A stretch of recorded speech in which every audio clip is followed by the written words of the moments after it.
Olá, que a paz de Cristo esteja em seu coração, esteja na sua casa, na sua família, em seu casamento.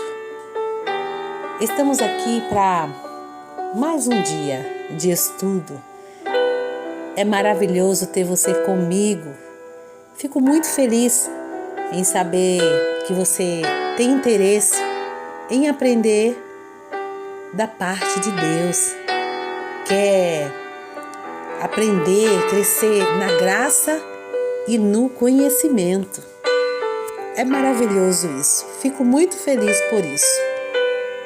Hoje nós vamos ler, meditar e estudar a segunda carta ou epístola de Paulo aos Coríntios, capítulo 2. Primeiro, nós vamos fazer a leitura. Depois, estaremos meditando e estudando para que você possa entender melhor o contexto desta carta, o contexto deste capítulo. Então, vamos lá? Segunda carta de Paulo aos Coríntios, capítulo 2. Por isso, resolvi não lhes fazer outra visita que causasse tristeza, pois se os entristeço, quem me alegrará senão vocês? A quem tenho entristecido? Escrevi como escrevi, para que quando eu for, não seja entristecido por aqueles que deveriam alegrar-me. Estava confiante em que todos vocês compartilhariam da minha alegria, pois eu lhes escrevi com grande aflição e angústia de coração e com muitas lágrimas, não para entristecê-los, mas para que soubessem como é profundo o meu amor por vocês. Se um de vocês tem causado tristeza, não a tem causado apenas a mim, mas também, em parte, para eu não ser demasiadamente severo a todos vocês. A punição que lhe foi imposta pela maioria é suficiente. Agora, ao contrário, vocês devem perdoar-lhes e consolá-lo, para que ele não seja dominado por excessiva tristeza. Portanto, eu lhes recomendo que reafirmem o amor que têm por ele. Eu lhes escrevi com um propósito de saber se vocês seriam aprovados, isso é, se seriam obedientes em tudo. Se vocês perdoam a alguém, eu também perdoo. E aquilo que perdoei, se é que havia alguma coisa para perdoar, perdoei na presença de Cristo, por amor a vocês, a fim de que Satanás não tivesse vantagem sobre nós, pois não ignoramos as suas intenções. Quando cheguei a Troade para pregar o Evangelho de Cristo e vi que o Senhor me havia aberto uma porta, ainda assim não tive sossego em meu espírito, porque não encontrei ali o meu irmão Tito.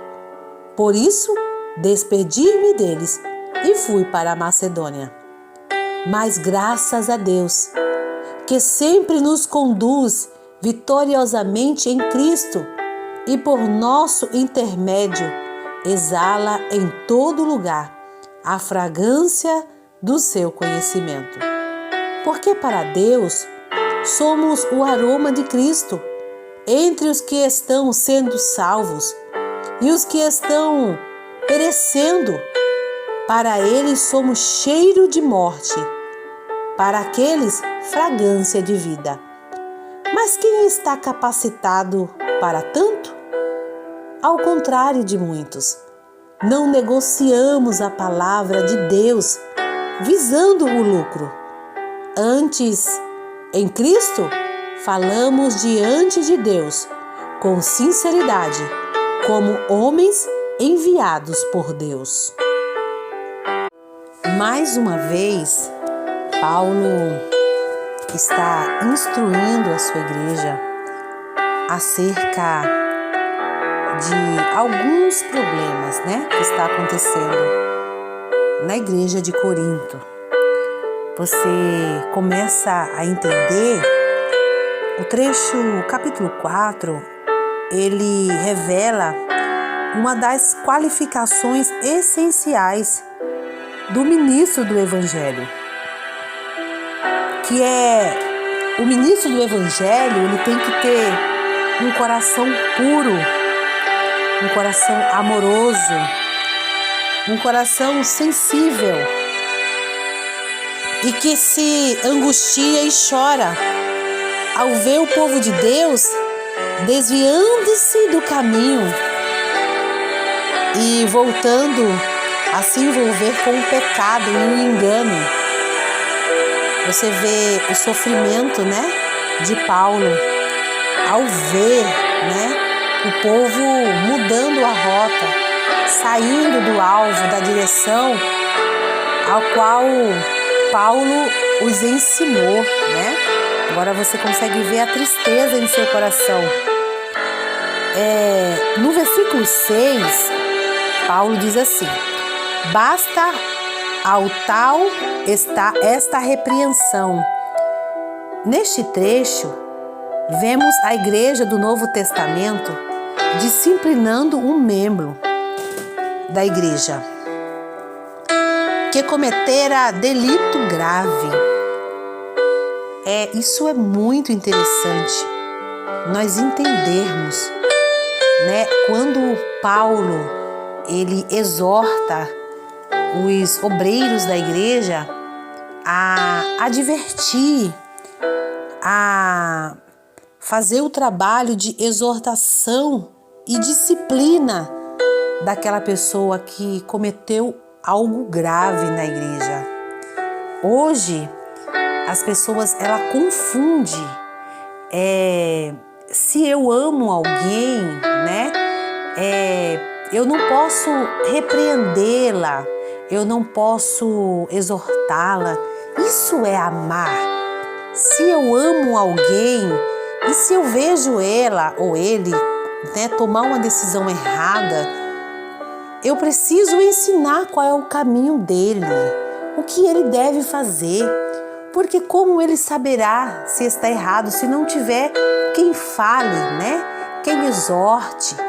Nós, seres humanos, precisamos de alguém sempre ao nosso lado, nos ajudando.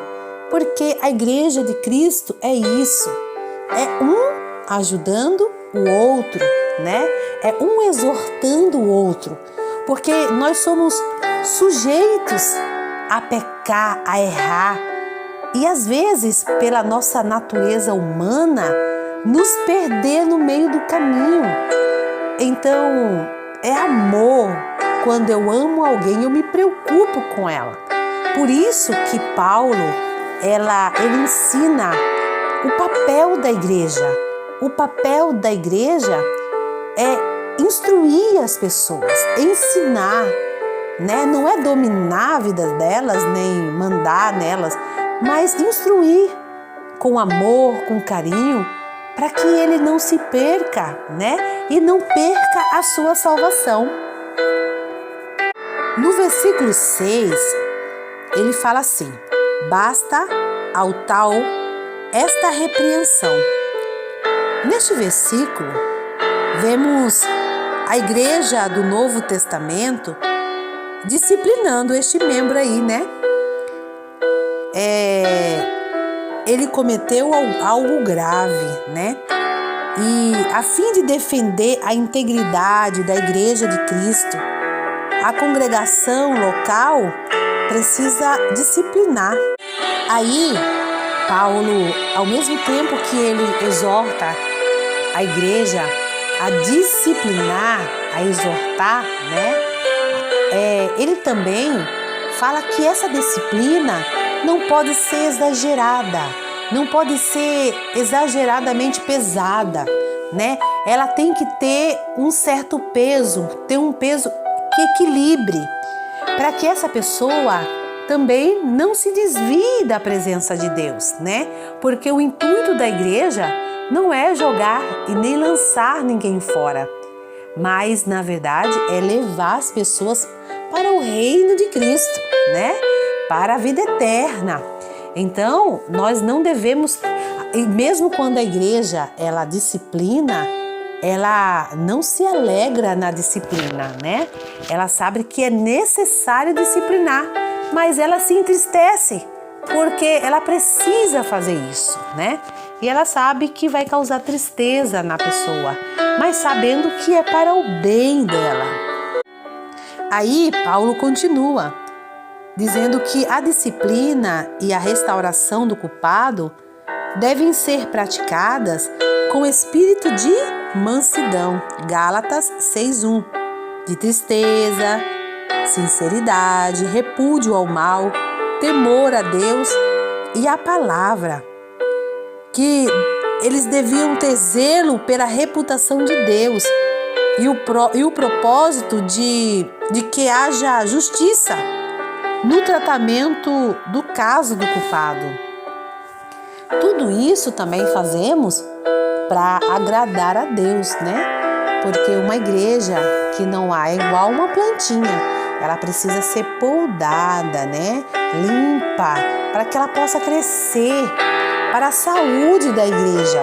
Por isso que tem que haver disciplina, ensino, conselho. Mas Paulo está falando que tudo isso tem que ser com amor, com carinho, igual uma mãe quando ela disciplina o seu filho. A mãe, quando disciplina, ela sente a dor no coração daquela disciplina. Mas ela sabe que ela precisa disciplinar o seu filho para o caráter dele, para o crescimento dele, para que ele seja um homem honrado no futuro, né? Muitas igrejas hoje abandonaram a disciplina eclesiástica lá do Novo Testamento. Defendem a tolerância do pecado, defendem o perdão incondicional. Não importa o que eu faça, né? Tá tudo bem. Vamos deixar para lá, né? Esses são os dias que nós temos visto isso. Oferecem uma graça barata e se recusam a ouvir o que o Espírito diz às igrejas. Eles não conseguem entender que quando não há transformação de vida, né? A Bíblia diz que venham como está, mas nós não devemos continuar como eu estou. Se eu sou de Cristo, eu tenho o caráter de Cristo, né? Eu tenho as atitudes de Cristo. E às vezes, mesmo tropeçando, né? Porque o cristão, ele tem as suas dificuldades, as suas batalhas interior. Mas o que me mostra que eu sou um servo de Deus, um filho de Deus, não é as minhas fraquezas, as minhas batalhas, mas é que eu estou lutando dia a dia para me santificar, né? Para estar mais perto de Cristo. E se eu cair, eu me levanto, eu não fico caído, não fico no meu erro. Eu me levanto, peço perdão a Deus, né? E continuo o meu caminho. E você vai entender que decorrente a isso, muitos estão perdendo o temor a Deus, né? Muitos líderes, eles não conseguem observar e ver, né? O mal que ele está fazendo para aquela pessoa. Está até impedindo dela alcançar sua salvação, né? O amar é cuidar, é ter zelo. Quando Paulo diz, no versículo 10, para que não sejamos vencidos por Satanás. Eu quero te convidar a você, sempre que você vir para o estudo, trazer a sua Bíblia, para que nós possamos destrinchar, nos alimentar, meditar, estudarmos juntos para melhor compreensão sua. Se você precisar marcar alguma coisa, pegar um caderninho de anotação, vai te fazer muito bem. Tenho certeza, viu? Acompanha comigo esse estudo, essa leitura. Ele diz assim, para que não sejamos vencidos por Satanás. Uma das nossas defesas principais contra os ataques de Satanás é saber que ele luta continuamente para levar vantagem sobre nós e para nos desviar da nossa devoção sincera de Cristo. Sabe o que é interessante? Nós precisamos entender que as nossas tribulações, as nossas batalhas, não é para que eu não consiga um carro, não consiga uma casa, não consiga realizar os meus sonhos, mas é para me afastar de Deus. Você entendeu? O inimigo, ele não quer minha casa, não quer o meu carro, ele não quer o que é meu, mas ele só me aflige, me ataca para que eu me afaste de Deus, para que a tentativa dele é para que eu não tenha intimidade com Deus. Ele quer testar a minha fé, a minha sinceridade para com Deus. Aí Paulo continua no versículo 14. Nos faz triunfar em Cristo. Paulo descreve os crentes como conduzido por Deus no desfile aqui no mundo, seguindo a Cristo como triunfo, troféu da sua graça redentora. Por meio desse desfile triunfal, o conhecimento de Cristo e a vida redimida do crente se manifestam como um suave aroma diante de Deus e dos homens. Para Deus isso é agradável. E para os seres humanos resulta em uma vida ou em morte. A escolha é da pessoa. A sua decisão vai te causar vida ou morte. A minha decisão vai me causar vida ou morte, né? Você lembra quando o Senhor falou para Israel? Eis que ponho diante de ti a vida e a morte. Escolhe a vida. Ele ainda aconselha. Escolha a vida. No versículo 17, ele fala falsificadores da palavra de Deus. Paulo descreve aqui que muitos pregadores estavam diminuindo, reduzindo as exigências do evangelho a fim de obterem lucro, né? Para ter mais aceitação e sucesso. Agora me diga se não é isso que nós estamos vivendo, se isso não é atual. Muitos líderes, pregadores da palavra, eles tornam o evangelho na mente deles, né? Mais suave, mais leve, na mente deles. Deixo bem claro aqui.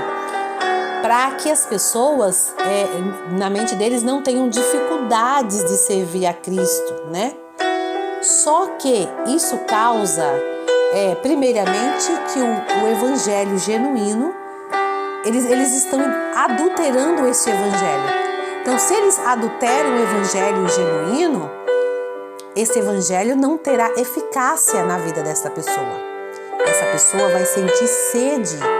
Essa pessoa, ela vai viver, vamos dizer assim, ela vai dizer que serve a Cristo, mas ela não vai ter uma vida com Cristo e não vai viver as promessas de Deus, né? Porque quando você diminui as exigências, a pessoa está fora do caminho. Não existe seguir mais ou menos o caminho. Ou eu sigo ou eu não sigo. Ou eu sou fiel. Não existe uma pessoa mais ou menos fiel. Você já viu um marido mais ou menos fiel? Uma esposa mais ou menos fiel? Então não existe uma pessoa mais ou menos fiel a Deus. Ou ela é fiel ou ela não é. Então quando eu apresento a alguém um evangelho que no meu parecer é mais fácil para que você siga, você vai ter prejuízos espirituais. Você vai ter problemas, né? E talvez não, com toda certeza, lá na frente você não vai entender o porquê de muitas coisas que você está vivendo. Você vai ver as contradições e muitas das vezes nós conseguimos ver o prejuízo espiritual que essa pessoa tem, a ponto dela não conseguir ela reconhecer o verdadeiro evangelho de Cristo e às vezes até desanimar de buscar o verdadeiro evangelho porque ela cansou daquilo que foi apresentado para ela, né? Então, Paulo enfatiza que esses pregadores, né, esses líderes, eles eram talentosos, persuasivos, né? Mas em seu coração eles tinham dons, talentos, né? Eles sabiam falar, tinham uma boa oratória. Cuidado com isso, viu? Nós vivemos dias em que existem muitas pessoas, muitos profissionais da fé, muitas pessoas que falam bonito, sabe engajar as pessoas, sabe manipular os pensamentos, os desejos, as emoções das pessoas. Mas o seu coração é um coração maldoso, né? É um coração insincero diante de Deus, porque ele tem um alvo. E o alvo dele não é ajudar alguém e nem levar essa pessoa a Cristo, mas o alvo dele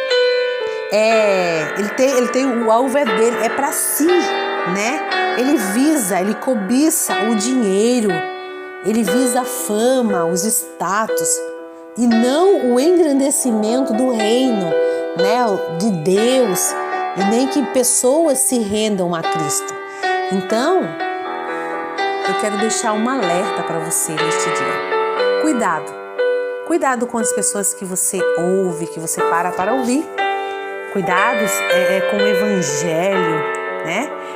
O evangelho que estão sendo pregados aí. Verifica. Por isso que eu trago você a estudar, para que você abra sua mente e que você não seja alguém enganado, nem confundido, mas seja alguém que sabe do que se trata, do que está se alimentando.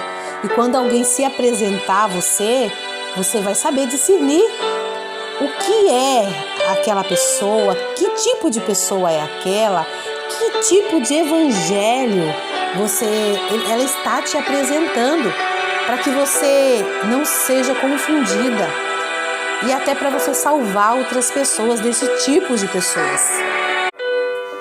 Nenhuma epístola do Novo Testamento oferece um discernimento tão claro da vida da igreja no século I, quanto em 1 Coríntios. Nela, Paulo dá instruções honestas para problemas morais e teológicos, como imaturidade espiritual, disciplina da igreja, diferenças éticas, o papel do sexo e o uso adequado dos dons, onde esses problemas existem na igreja moderna. As soluções são as mesmas. Infelizmente, né? Somos seres humanos e os problemas são parecidos, né? Paulo cita Cristo como nosso exemplo de comportamento e descreve a igreja como o seu corpo. A igreja é um corpo, né, com vários membros. Cada um tem a sua importância, faz a sua diferença no corpo de Cristo.